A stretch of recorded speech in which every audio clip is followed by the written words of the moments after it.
မိဆွေတို့ရေတခါတလေမင်းတယောက်တည်းထိုင်ပြီးတိတ်တိတ်လေးစဉ်းစားနေဖို့ပါသလားမင်းဘွားအကြောင်းမင်းအနာကအကြောင်းမင်းမလုပ်နိုင်သေးတဲ့အရာတွေအကြောင်းအဲ့ဒီအချိန်မှာ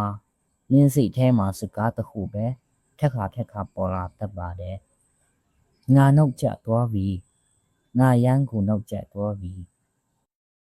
မင်းပဝန်းကျင်ကိုကြည့်လိုက်ရင်လူတွေအားလုံးသူတက်နေကြတယ်လို့မြင်ရတယ်သူတို့အလုပ်ကောင်းတွေရနေကြတယ်သူတို့စီးပွားရေးတွေစလုပ်နေကြတယ်သူတို့အိမ်မက်တွေအကောင့်ထဲပေါ်နေကြတယ်ဒါပေမဲ့မင်းကတော့အဲ့ဒီနေရာမှာပဲရစ်နေတယ်လို့မပြောင်းလဲတီးတယ်လို့တဟုဟုနောက်ကျသွားတယ်လို့ခံစားရသလားအဲ့ဒီလိုမျိုးခံစားရတယ်ဆိုရင်ဒီပုံပြင်ကိုအဆုံးထိနားထောင်ကြည့်ပါဟိုးစီတုံးကတောင်တန်းကြီးတွေဝန်းရံထားတဲ့နွားယူချင်းဝင်းဆိုတဲ့ရွာကြီးတစ်ရွာရှိတယ်အဲ့ဒီရွာမှာခိုးချတာကရွာသားတွေဟာအချိန်ကိုနိုင်နဲ့မကြည့်ကြဘူးသူတို့ရွာလေကတက်တန်းရင်ဒီပင်ကြီးရဲ့အယုတ်တွေကျွေတဲ့အချိန်ပန်းတွေပွင့်တဲ့အချိန်ကိုကြည့်ပြီးသူတို့ရဲ့ဘဝကိုတတ်မှတ်ကြတာဒီရွာလေးမှာကိုနောက်ကြလို့လူတွေခေါ်ကြတဲ့လူငယ်တယောက်ရှိတယ်သူ့နာမည်ရင်းကတော့တရားစီပေါ့သူကဘာလို့အခြားသူတွေထက်နေကွေတလို့လူတွေကအဲ့ဒီလိုခေါ်ကြတာကိုနောက်ကျရဲ့တငယ်ချင်းတွေဖြစ်တဲ့အောင်နဲ့ကြော်တို့ကအသက်20ဝန်းကျင်အရွယ်မှာပဲအင်ထောင်တွေကြစီပွားရေးတွေအောင်မြင်ပြီးရွာရဲ့ထိတ်တန့်ပုဂ္ဂိုလ်တွေဖြစ်နေကြပြီအောင်ကအသက်18နှစ်မှာရင်ရွာမှာအမြင့်ဆုံးမြင်းစီသူရဲ့ကောင်းဖြစ်ခဲ့တယ်ကြော်ကအသက်19နှစ်မှာရွာရဲ့အချမ်းသာဆုံးကုန်တဲ့တယောက်ဖြစ်ခဲ့တယ်ကိုနောက်ကြကတော့အသက်30စီပြီအခုထိဘာမှမဖြစ်လာသေးဘူးသူကအပင်စိုက်ရတာဝတနာပါပြီမဲ့သူစိုက်တဲ့အပင်တွေကအခြားသူတွေစိုက်တယ်လို့ချက်ချင်းအဖို့မထွက်အတိမပီးဘူးရွာသားတွေကသူ့ကိုကြည့်ပြီးမင်းကတော့နောက်ကျနေပြီအချိန်တွေကုန်နေပြီလို့ခဏယုံနေကြတယ်ကိုနောက်ကျဟာရွာသားတွေရဲ့စကားတွေကြောင့်စိတ်ဓာတ်တွေကျပြီးရွာပင်ကတော့အုပ်ကြီးထဲကိုထွက်လာခဲ့တယ်အဲ့ဒီတော့ကြီးထဲမှာတသက်လုံးပန်းတင်ဒီကိုပဲပြုစုပြုထောင်နေတဲ့အချိန်ဆောင်တဲ့အကူ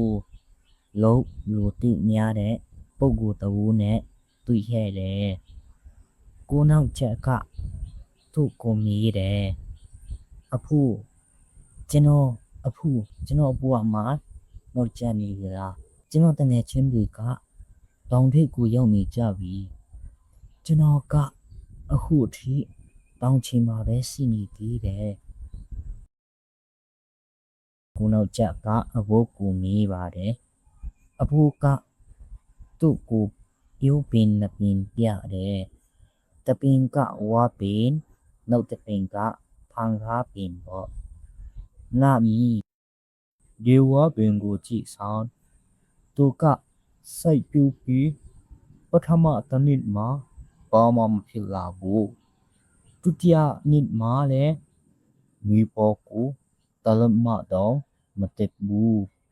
လေးနှစ်တိုင်းဘာမှမထူးခြားပဲရှိနေခဲ့တာဒါပေမဲ့9နှစ်မြုပ်မှာတော့တနည်းကိုနှစ်စီနှုံးနဲ့ရက်တပတ်အနေငယ်အတွင်းမှာဒီစစ်စင်မြင့်သွားတယ်အခုကစစ်ပြောတယ်အဲ့ဒီလေးနှစ်လုံးဝါပင်ကဘာလို့မြည်လဲဆိုတော့သူ့ရဲ့အမြင့်တွေကိုမြောက်မှာပြီးပေါင်းရချီအောင်ခင်းချက်နေတော့အမြင့်မခိုင်ပဲနဲ့ အဲ့ဒီလောက်အမြင့်ကြီးကိုသူမဟာနိုင်ဘူးမင်းရဲ့အခုအချိန်တွေဟာလဲမင်းရဲ့အမြင့်တွေကိုဒီဆောင်နေရတဲ့အချိန်တွေမှာပဲလူငယ်ကြီးမင်းစိတ်မကြပါနဲ့လို့အဖိုးကပြောတယ်ကိုနောက်ကျဟာအဖိုးရဲ့စကားကြောင့်စိတ်ရက်ပြပြန်တက်လာပြီးသူ့ရဲ့စိတ်ကြီးလုပ်ငန်းကိုအစိတ်မနဲ့ပြင်လုပ်လာတယ်သူကအချားသူတွေလိုမျိုးစီတွေကိုအတင်းနဲ့ချက်အပင်ပုတ်အောင်မလုပ်တော့ဘူး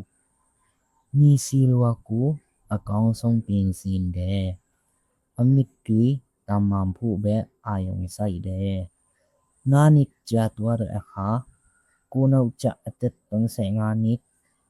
ရွာမှာမကြုံစဘူးပြင်းထန်တဲ့မုန်တိုင်းကြီးကျရောက်လာတယ်စောစောစီစီအောင်မြင်ခဲ့တဲ့အောင်အောင်ရဲ့မြေရောင်တွေပြူကျကုန်တယ်ကြော်ကြော်ရဲ့ကုံလောင်ယုံတွေမုန်တိုင်းတန်ကိုမခံနိုင်ပဲပျက်စီးသွားတယ်ဘာကြောင့်လဲဆိုတော့သူတို့ကအောင်မြင်မှုနောက်ကိုအမြန်လိုက်ရင်းနဲ့အခြေခံအုပ်မြစ်တွေကိုခိုင်မာအောင်မလုပ်နိုင်မိလို့ပဲဒါမှမဟုတ်ကိုနောက်ကျစိုက်ခဲတဲ့တစ်တော်ကြီးကမလို့မရှက်ရက်တီနေရနေနိုင်တယ်သူ့ရဲ့အပင်တွေဟာမြစ်ပေါင်းများစွာအမြစ်ကိုခိုင်အောင်တိဆောက်ထားလို့မုန်တိုင်းကိုအန်တုနိုင်ခဲ့တာပါနောက်ဆုံးမှာတော့ရွာသားအားလုံးအတွက်ခိုးလုံးရဖြစ်လာခဲ့တယ်ကိုနောက်ကျဟာအသက်50ကျော်မှရွာရဲ့အလီထားရဆုံးအများရှိကြီးဖြစ်လာခဲ့တယ်တငယ်ချင်းတွေသူ့တငယ်ချင်းတွေကအနားယူနေချိန်မှာသူကတော့ဘွားရဲ့အထိတ်ကိုရောက်နေပြီသူကလူငယ်တွေကိုအမေပြောလို့ရှိတယ်မင်းတို့နောက်ကျနေပြီလို့ထင်ရတဲ့အချိန်တိုင်းမှာတတိယပါပန်းပွန်းတိုင်းဟာငွေဦးမှာပွန်းတာမဟုတ်ပါဘူးဆောင်းတွင်မှပွန်းတဲ့ပန်းဟာဆောင်းရဲ့အလားဆုံးယတနာပဲနောက်ကျသွားပြီဆိုတဲ့အသွေးဟာတင့်ကိုစီစစ်မတိုးနိုင်အောင်လုပ်ထားတဲ့တန်ချီချင်းတဟုပါတယ်အဲ့ဒီချီချင်းကိုဖြိုလိုက်ပါ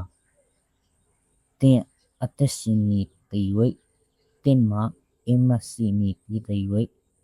အချိန်ဟာတင်ဘက်မှာရှိနေစေပါယခုစတင်လိုက်တာဟာဘယ်တော့မှမစတင်တာခက်အမြဲပူစောပါတယ်ဒီနေ့ပုံပြင်လေးကိုအဆုံးထိနားထောင်ပြီးတဲ့အတွက်အားလုံးပဲကြည့်ရတင်ပါတယ်ဒီလို motivation story တွေကိုနေ့စဉ်မပြတ်နားထောင်ခြင်းတော့ကျွန်တော်တို့ရဲ့ channel ကို subscribe လုပ်ခဲ့ပြီးတော့အားလုံးပဲကျမ်းမာချမ်းသာကြပါစေ